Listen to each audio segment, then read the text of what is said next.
Bom dia! Seja bem-vindo a mais uma aula da Escola Dominical com o professor Lucas. Hoje, continuando o ensino doutrinário de Jesus no Evangelhos, estudando as suas parábolas. Nós estamos na parábola da grande ceia.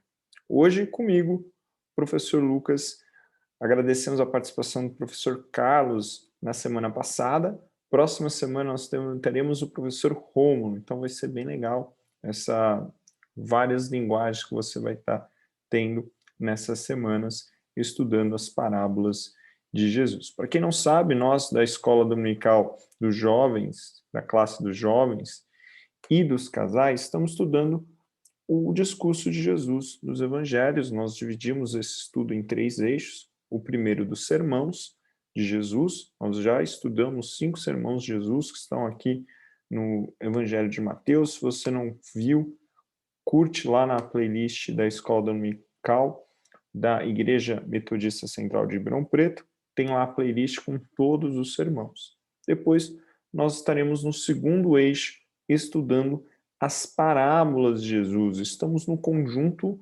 9 das parábolas, nessa segunda aqui, Lucas 14, do 15 ao 24, a grande ceia. Tá? Nós estamos estudando as 50 parábolas que estão presentes nos sinóticos, né? Mateus, Marcos e Lucas. E por último, teríamos mais um eixo, que seria os discursos de Jesus, porque o livro de João, como vocês já sabem, não tem parábolas e não tem sermãos. Então, ele é um material próprio, com característica própria, por isso que eu usei a terminologia discurso, que seriam em mais 15 aulas. Tá bom? Então vamos começar a aula de hoje, já entrando no texto de Lucas 14, 15 ao 24, a parábola da grande ceia. Diz assim a palavra de Deus: Ora, ouvindo tais palavras, um dos que estavam com ele à mesa disse-lhe: Bem-aventurado aquele que comer o pão no reino de Deus. Ele, porém, respondeu: Certo homem deu uma grande ceia e convidou a muitos. À hora da ceia, enviou o servo para avisar aos convidados: Vinde, porque tudo já está preparado. Não obstante, todos, a uma, começaram a excusar-se. E disse o primeiro: Comprei um campo e preciso ir vê-lo. Rogo que me tenha por escusado. O outro disse: Comprei 5 juntas de boi e vou experimentá-las. Rogo-te que me tenhas por escusado. E o outro disse: Casei-me, por isso não posso ir. Voltando o servo, tudo contou ao seu senhor. Então, irado, o dono da casa disse ao seu servo: Sai depressa para as ruas, becos da cidade, e trazei para aqui os pobres, aleijados, os cegos, os coxos. Depois lhe disse o servo: Senhor, feito, como mandaste, e ainda há lugar. E respondeu-lhe o Senhor: Sai pelos caminhos, atalhos, e obriga a todos a entrar, para que fique cheia a minha casa. Porque vos declaro que nenhum daqueles homens que foram convidados proverá da minha ceia. Vamos lá. Qual é o contexto aqui do capítulo 14, né? O contexto de Lucas, capítulo 14, é marcado por uma coleção de narrativas e adágios tematizados como festas. Então, você teve, na aula passada, a parábola dos primeiros lugares, que fala de você se sentar em principal lugar. Agora você tem a parábola da grande ceia, e tudo o que acontece até essa parábola fica dentro da casa de um fariseu no sábado. Então ele começa ali curando uma pessoa no sábado, depois eles começam a discutir se pode ou não pode, aí depois fala dos primeiros lugares até chegar à parábola da grande ceia. Então, o teor aqui dessa primeira parte aí de Lucas 14 é falar da graça de Deus, é falar da misericórdia, da ideia de ser humilde. O que é humilde? O que é humildade, né? Geralmente o grego vai usar uma expressão pequeninos, né? O que é? É uma pessoa dependente, né? Uma pessoa que é humilde, é uma pessoa que não é que olha para baixo, fala baixo, não. É uma pessoa que é totalmente dependente de alguém. Por isso que Jesus muitas vezes compara a uma criança.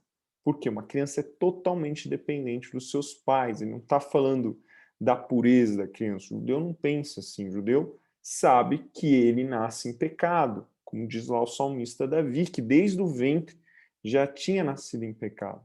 Então, a criança não é porque ela é pura. Se ela fosse pura, ela não precisava de Jesus. Todos precisam de Jesus, porque todos pecaram e todos, inclusive as crianças, estão destituídos da glória de Deus. Então, por que ele aponta para a criança? Porque a criança é dependente. Então, o texto vai falar da dependência da graça de Deus e a necessidade de nós exaltarmos as nossas, no caso, a primeira parte, religiosidade sobre a questão do sábado, é lícito curar no sábado ou não. E aí Jesus fala, vocês não têm misericórdia com esse homem, mas têm com uma junta de bois se cair no buraco. Depois ele fala dos primeiros lugares, como foi bem falado pelo professor Carlos, sobre os primeiros lugares, como que você não deve se assentar, como você não deve procurar essas coisas, porque você não depende delas, porque a sua preocupação é fazer o propósito e a vontade de Deus. É dele que você depende e não das coisas humanas. Depois, ele chega aqui na grande ceia e vai falar. O tema central da grande ceia é escatológico. O tema é a chegada do reino de Deus, a urgência, e nós temos que estar pronto para responder. Esse é o contexto de Lucas 14. A gente tem um paralelo dessa parábola lá em lá em Mateus 22. Esse paralelo, no entanto, ela acontece em momentos diferentes da vida de Jesus. Enquanto Mateus já está indo para a parte final do seu ministério, já está ali na entrada, após a entrada triunfal, aqui em Lucas, aparentemente ainda está no meio do ministério de Jesus, né? Ainda não estamos na parte final do seu ministério. Então, há uma diferença aí de ocasiões. Alguns autores vão dizer que Lucas colocou a parábola dentro desse contexto que não foi falado ela. Outros vão falar que são situações diferentes, por isso que você tem até diferentes partes da parábola. Bom, esse é o contexto, então, do texto. E qual que é a estrutura dessa parábola? Essa parábola é uma estrutura que vocês já devem ter ouvido muito, que é comum, que é uma duplamente indireta com uma missal explícita. O que significa isso? É uma narrativa a qual ele usa uma história que não está falando diretamente de personagem A ou B, mas ao mesmo tempo, se você se questiona do teor da parábola, você acaba refletindo a si mesmo, refletindo o seu pensamento, refletindo o seu modo de agir. Por isso que é duplamente indireta. Além de ela ter uma conclusão, a Ninchal é uma conclusão, é uma parte final que dá o sentido essencial da parábola. Outra coisa importante dessa parábola é que é a narrativa mais longa de todas as parábolas do livro de Lucas, tá? Por isso, ela precisa de bastante atenção para entender qual é o seu propósito. E é por isso que Jesus usa a parábola. A parábola, ao mesmo tempo que é uma ferramenta pedagógica, porque ele usa conceitos complexos com exemplos simples, ainda que os exemplos são simples, para você conseguir compreender a história, você tem que refletir, você tem que meditar, você tem que questionar ela. Daí ela ser usada, porque aqueles que são soberbos veem só por o exemplo da parábola um meio que eles não se interessariam, então eles rejeitariam, ou eles até ouviriam, a parábola era um método comum de ensino dos rabínicos, mas você teria que se questionar, e como o seu coração está duro para a mensagem de Deus, porque você é uma pessoa soberba, você não faria isso, então você não entenderia o centro da parábola, daí o uso, tá? Na versão de Mateus, a grande diferença na estrutura é que são duas parábolas em uma. Enquanto que Lucas é uma parábola contínua, você tem uma separação em que o que acontece com aqueles que rejeitam o grande banquete, e aí tem uma segunda história das pessoas que são levadas para a ceia, e até tem uma pessoa que não tem a veste nupcial e ele também é condenado. Então, na parábola de Mateus, ele ainda, além de ser duplamente indireta, são dois estágios, há duas parábolas numa só, em Lucas não tem essa distinção, tá bom? E quais são as diferenças do relato? Tem bastante diferenças, a de Mateus 22 e a de Lucas 14, né? A de Lucas, como nós lemos, não é uma festa de casamento, não é um grande rei, não tem um filho, né? Já de Mateus tem todas essas características, por isso que ele fala das vestes nupciais. Em Lucas é enviado um servo mensageiro que ouve 3 desculpas. Em Mateus são enviados 3 servos mensageiros e o terceiro é agredido e morto, além de o texto deixa claro em Mateus que a cidade desses homens seriam destruídas pela desonra de não comparecer ao banquete. Em Lucas, a única coisa que a gente vê é que eles não entrariam no reino, né? Então tem essas distinções. Mateus não fala qual é a característica dos homens que entram, se eles são pobres, ricos, ele fala para chamar quem estiver na rua. Lucas deixa claro que são pobres, aleijados, cegos e coxos, né? Como eu disse, em Mateus tem um problema, né, que as pessoas que chamam, uma está sem vestes nupciais e essa é expulsa, e aí dá a entender o texto que na festa foi dado as vestes. Então ele fez alguma coisa de errado. E aí por isso que ele é expulso. E a linchal também, que é a conclusão, também é diferente. Ainda que elas se conectam, elas se falam, é diferente. Enquanto que no texto de Lucas, ele fala que aqueles que rejeitaram o banquete não vão provar, aqueles que rejeitaram o reino de Deus não vão provar o reino. Em Mateus, ele traz um texto quase finalizar com uma passagem proverbial, né? Muitos são chamados, mas poucos são escolhidos. Se conectam, se falam, mas é distinto.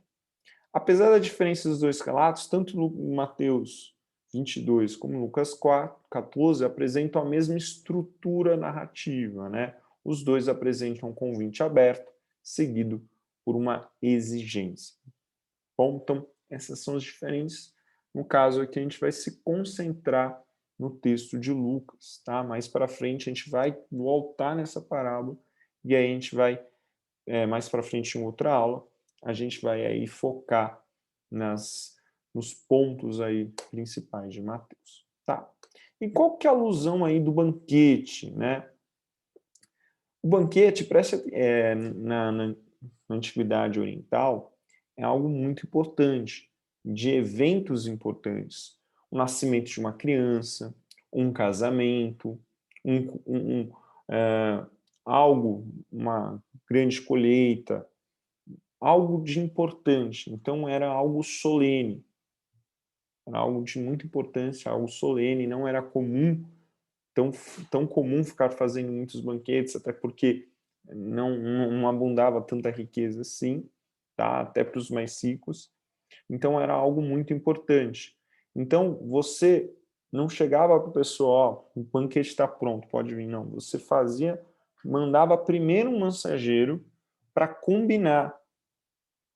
E aí o segundo mensageiro vem para avisar que estava tudo pronto. Não necessariamente precise de um segundo mensageiro, mas era comum na época judaica. Então, quando a gente olha o texto, ele é o segundo mensageiro, dizendo, olha, já está preparado. Vocês que aceitaram o primeiro chamado, já está preparado. Vem e vamos cear.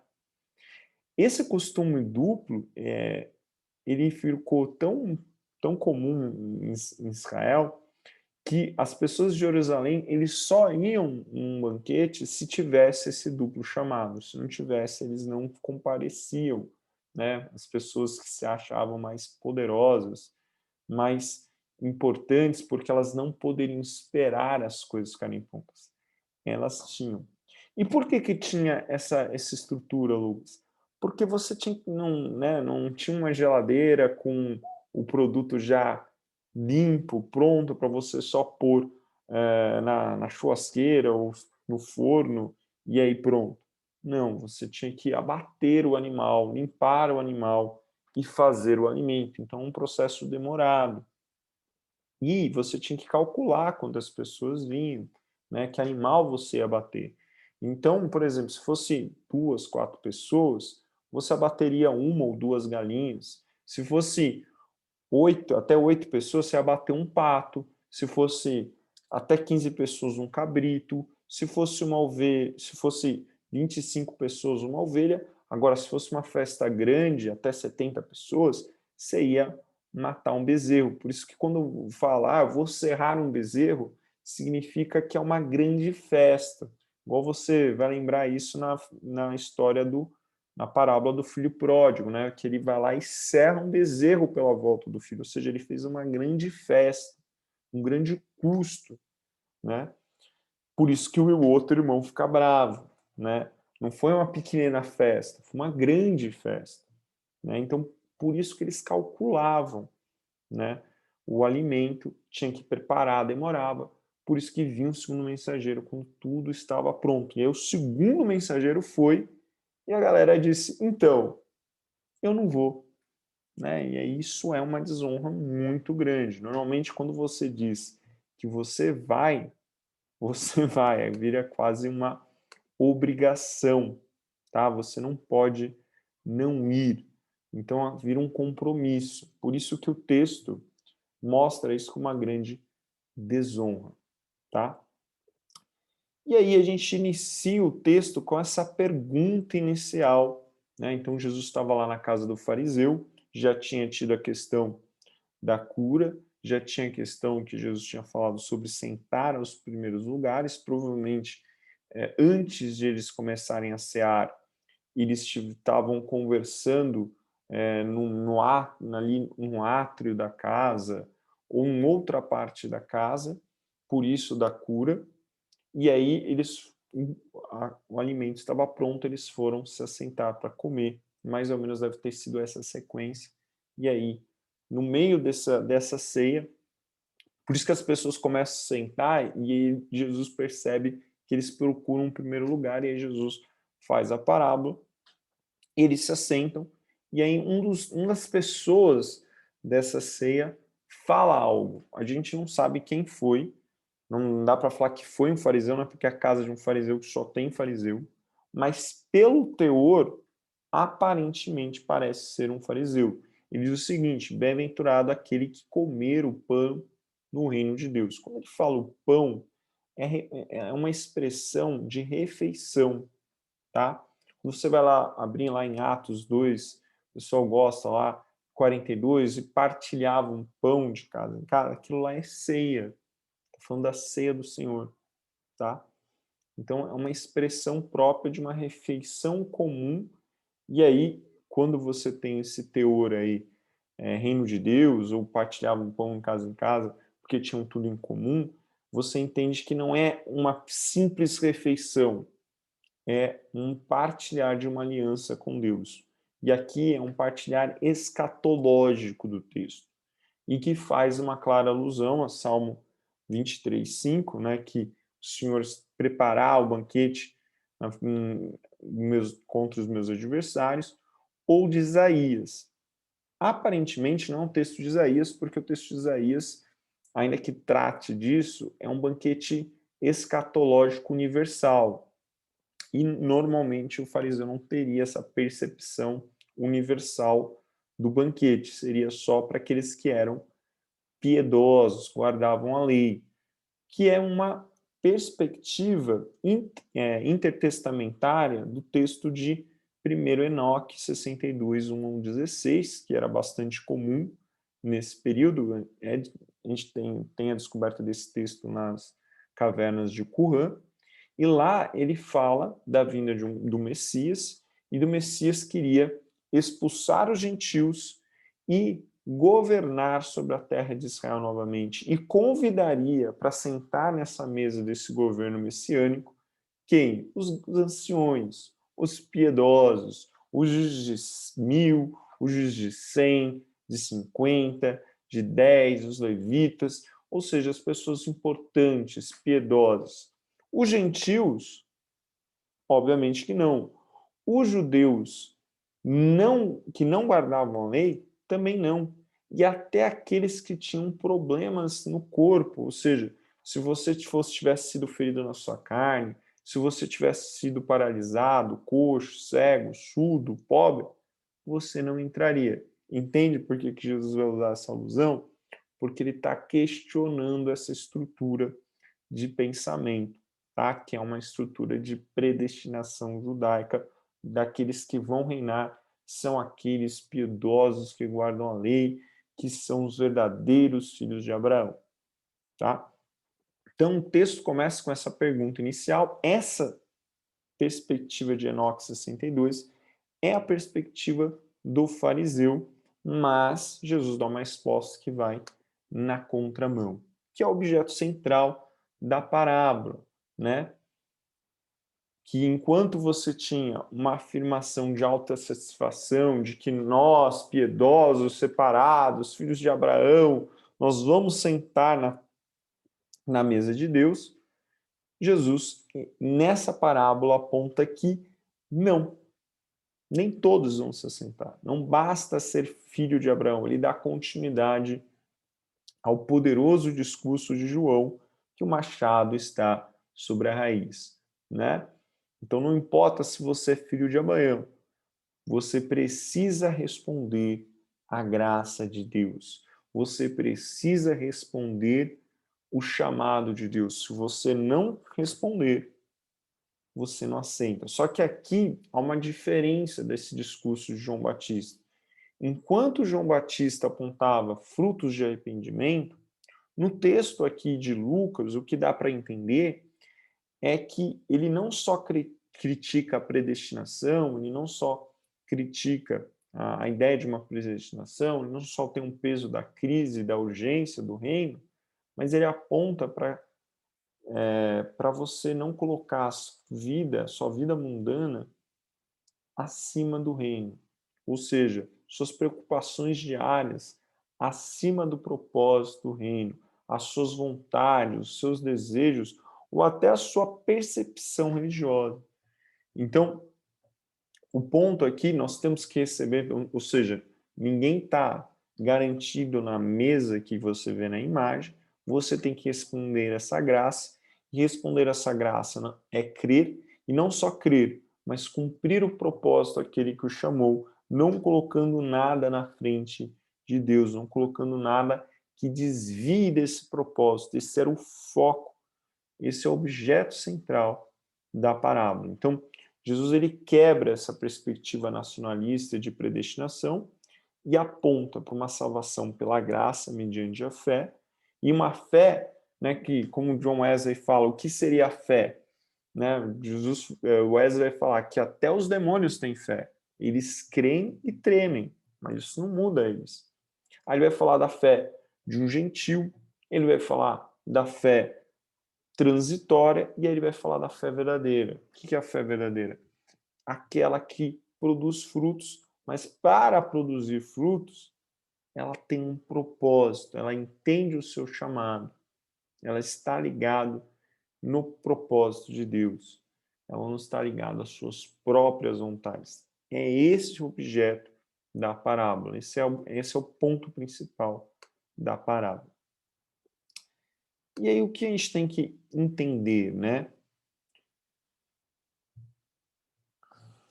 Muito comum nessa parábola as pessoas fazerem especulações dos mensageiros, porque 3 mensageiros, no caso do texto de Mateus, e nas desculpas. E o texto ele não é esse o ponto do texto.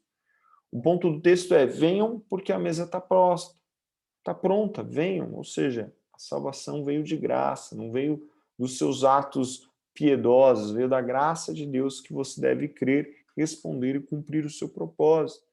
Mas muitos vão falar que são, no texto de Mateus, são 3 mensageiros, porque um é os profetas que foram rejeitados, o outro são os discípulos que foram rejeitados, e o último seriam nós, né?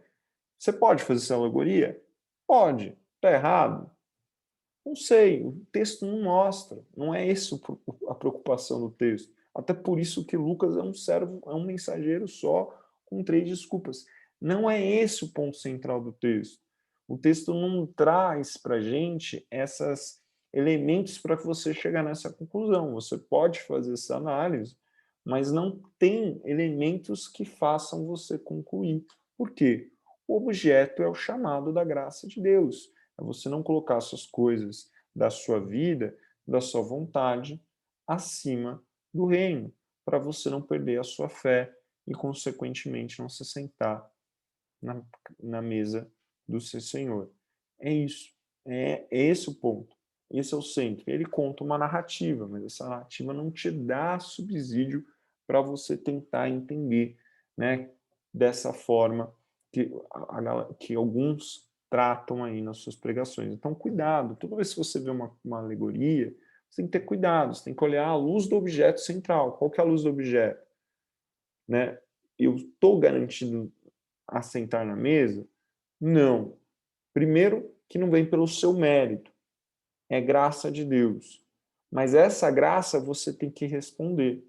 E responder crendo. E a sua fé não pode ser passageira. Ela tem que ser permanente. Sendo permanente, como na rocha, você tem que estar preparado, cumprindo o seu propósito. Essa é a moral do texto. Esse é o objetivo do texto. Não falar que veio antes, veio depois. Ainda que você possa ver no texto de Mateus uma alusão à destruição do templo, né, que a cidade pegou fogo, mas, novamente, não tem as outras relações que o pessoal que usa essa parábola para falar isso aponta. Você pode indiretamente fazer essa relação, mas não é o que o texto está retratando. Então, cuidado, tá? Outra visão que se popularizou, uma visão do parábolas de Jesus do historiador Joaquim Jeremias, né, que diz que Jesus pegou uma parábola de Ber Mayan, né, um rabino da Talmud, um tratado da Talmud de um rabino. O problema qual é essa relação? Primeiro que o Jeremias, ele sempre, se tiver algum texto parecido, seja verotestamentário, seja posterior, seja apócrifo, ele vai falar que esses textos sempre foram base do Evangelho. Ele nunca vai falar que o Evangelho deu base ao texto, sempre o contrário. Sempre vai procurar o outro caminho. Ele adora, já falamos disso. Qual é o problema? Ele pode fazer isso? Pode. Qual é o problema? Primeiro, períodos dos textos são diferentes.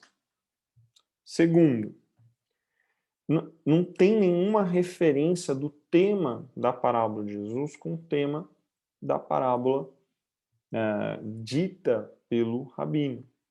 A única similaridade que tem é que foi convidado qual que é a história ali? Um publicano convidou pessoas, eles não foi porque ele era de uma fama, então ele chamou pessoas pobres. Só que no caso, ele chama pessoas pobres para comer o resto do alimento.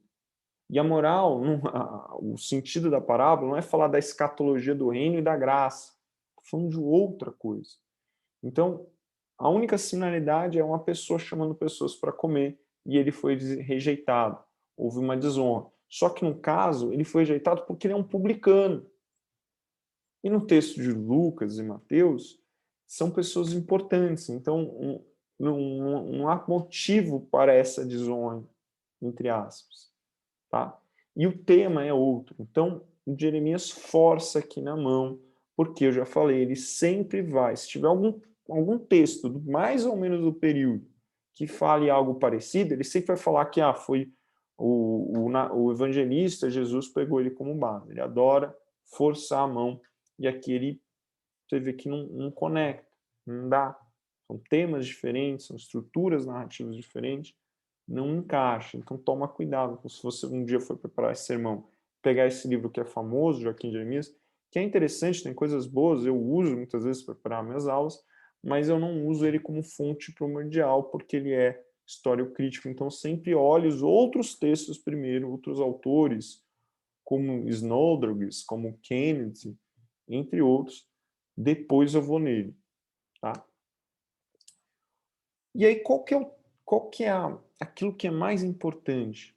O uso do chamado que Jesus faz aqui. Eu peguei essa imagem aqui que é muito interessante, que é o chamado de Zaqueu. Jesus chama para se jantar em sua casa e ele prontamente respondeu. Esse é o tema da parábola.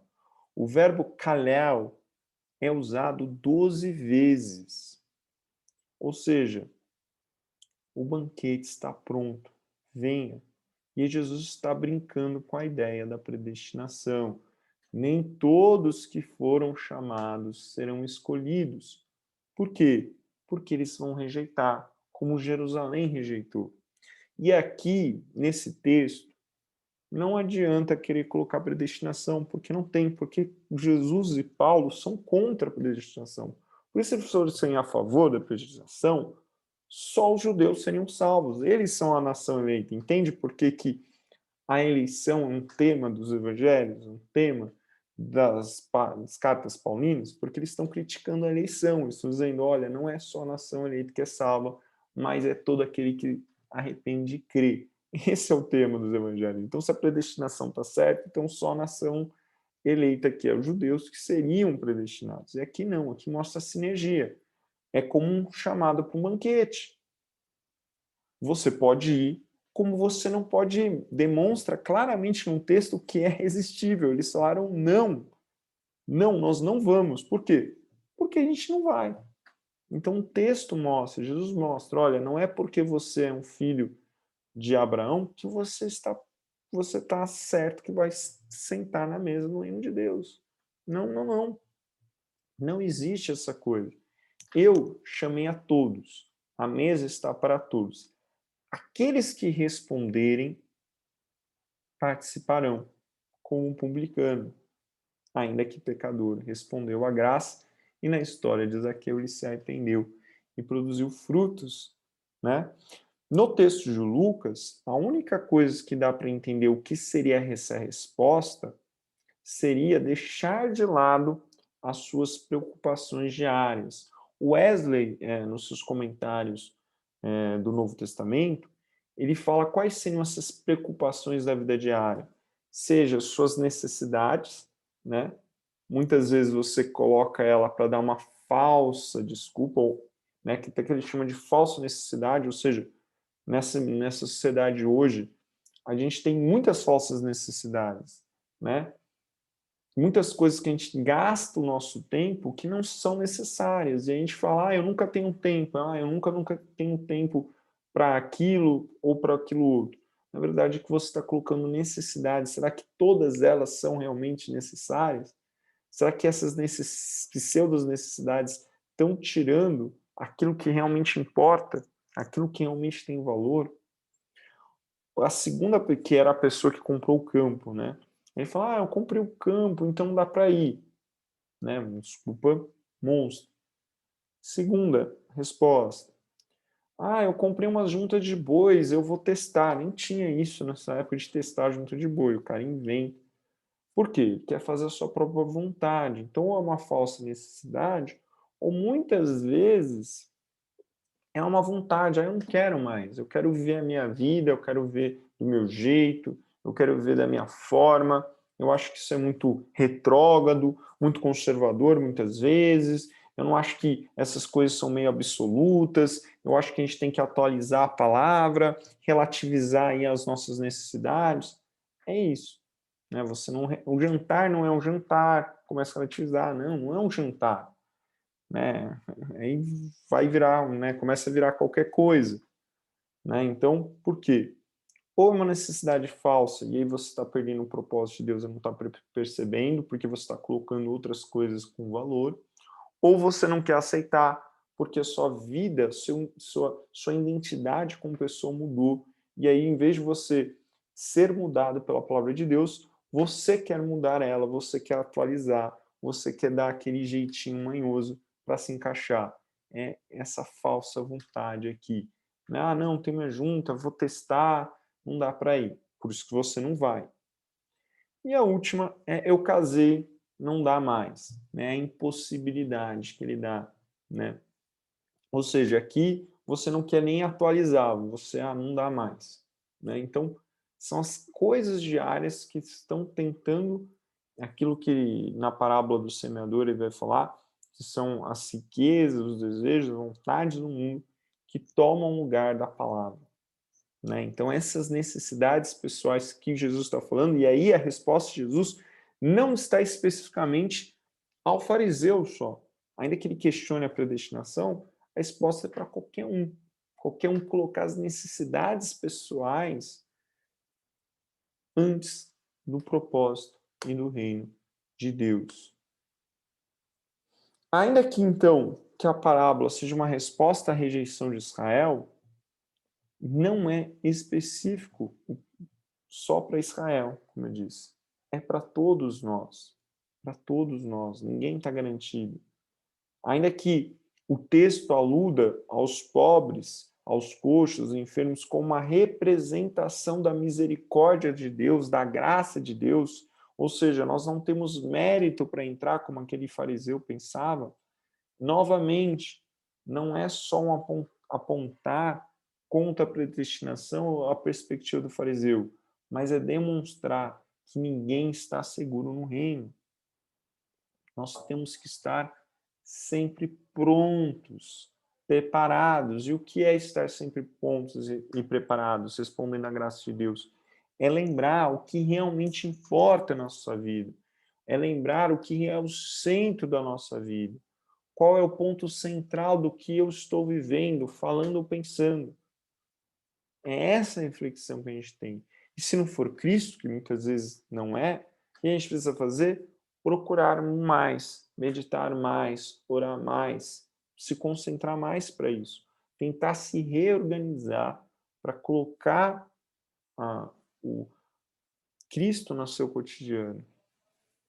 E aí, só mais um detalhe, muitos podem interpretar de forma errada. Lá no 21, né, quando ele fala obriga a todos a entrar com toda a violência ou agressividade, não é um termo literal, lembra? É uma alegoria, é uma narrativa que ele está mostrando aqui. Como é imensurável o amor de Deus, né? Porque pensa, ele sofreu uma grande desonra das pessoas não virem ao seu grande banquete, que é uma festa, que é um momento solene, como eu disse, que você dizer que é um compromisso, é uma obrigação, como algo solene, e ele acaba sendo desonrado. O que ele faz? Ele chama aqueles que não podem devolver algo para ele, aqueles que não deveriam estar lá. Então, isso mostra a graça de Deus, a misericórdia, né? Então, quando ele fala obrigue a todos a entrar, essa obrigação aqui, essa violência, é a violência, entre aspas, do amor, é tentar demonstrar a força desse amor, que vai além da nossa compreensão. Daí, essa terminologia. Então, não é algo literal. Estou dizendo isso porque em alguns momentos da igreja isso foi justificado para usar de violência para conversões. Não é isso, tá? Por isso que é muito importante a gente sempre olhar o objeto para não usar a alegoria, o centro da parábola, tá? Então, a única coisa que a gente deve usar de violência, de agressividade, é amar muito, é ajudar muito, né? É ler a palavra muito, né? Mas uma violência no sentido não literal, mas metafórico, né?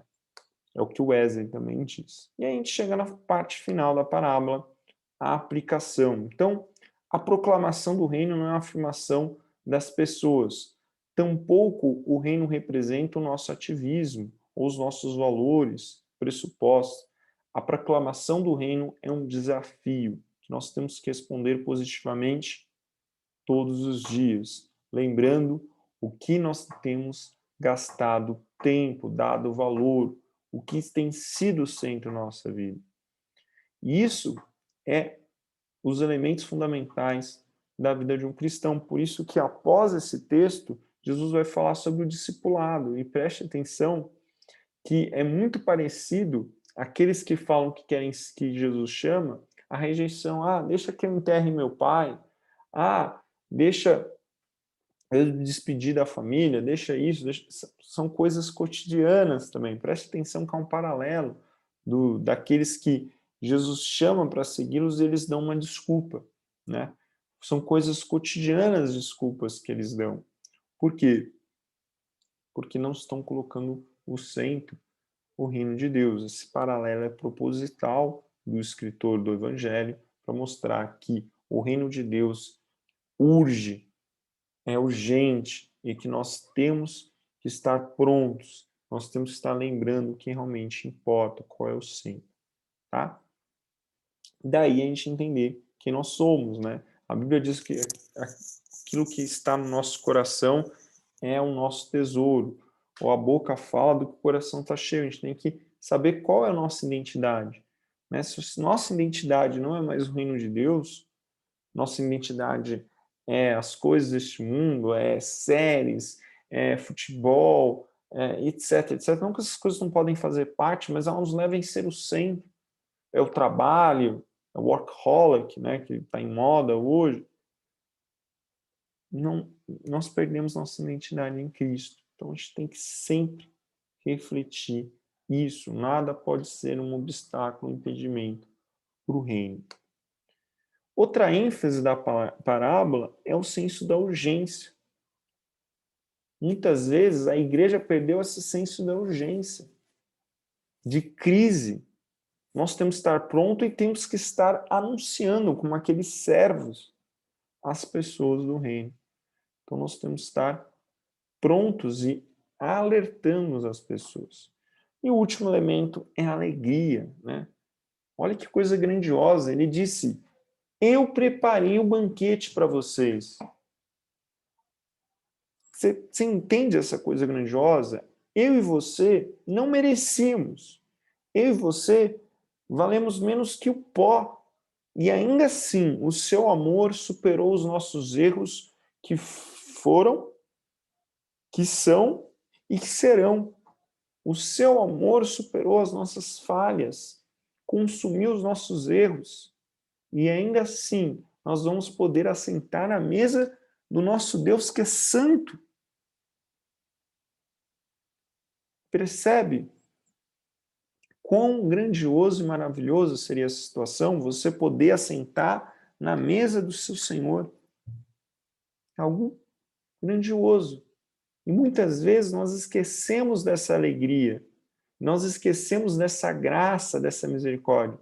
Porque se nós lembrarmos dessa alegria, dessa misericórdia, como nós não podemos diariamente nos converter ao colocarmos diante da misericórdia de Deus, a nos colocarmos diante de um espelho e vermos quão grandiosas são as nossas falhas e ainda assim o amor de Deus perdura constantemente. Isso só nos molda ainda mais, queremos santificar, a queremos mudar, a queremos nos esvaziar, mas mesmo assim saberemos que lá no fim nós não deveríamos estar naquela mesa e nós estamos, né? Nós estamos pela graça e misericórdia dele. Essa alegria possa se acender no meu e no seu coração. Amém? Então vamos orar para terminar. Senhor, nós te agradecemos pelo ensino dessa escola dominical desta manhã e peço, Senhor, que o Senhor abra os nossos olhos do entendimento para não pensarmos que estamos seguros, não acharmos que estamos prontos, mas diariamente refletirmos o que é o centro da nossa vida, qual é o nosso objetivo, qual é o nosso propósito, aquilo que nós temos dado valor, que possamos diariamente trazer de volta o Senhor como centro das nossas vidas. E nos ajuda, Senhor, a respondermos à tua graça, a vivermos, Senhor, o teu chamado e termos esse sentimento de urgência e de alegria da tua salvação. É o que nós te pedimos, em nome do seu Filho amado Jesus. Amém. Amém? Bom domingo, bom culto. Não perca o culto desse domingo, vai ser às 6 horas no YouTube. Houve mudança de horário por causa do Plano São Paulo, então não perca, é às 16 horas no canal do YouTube. Amém? Abraço, até a próxima aula. Tchau!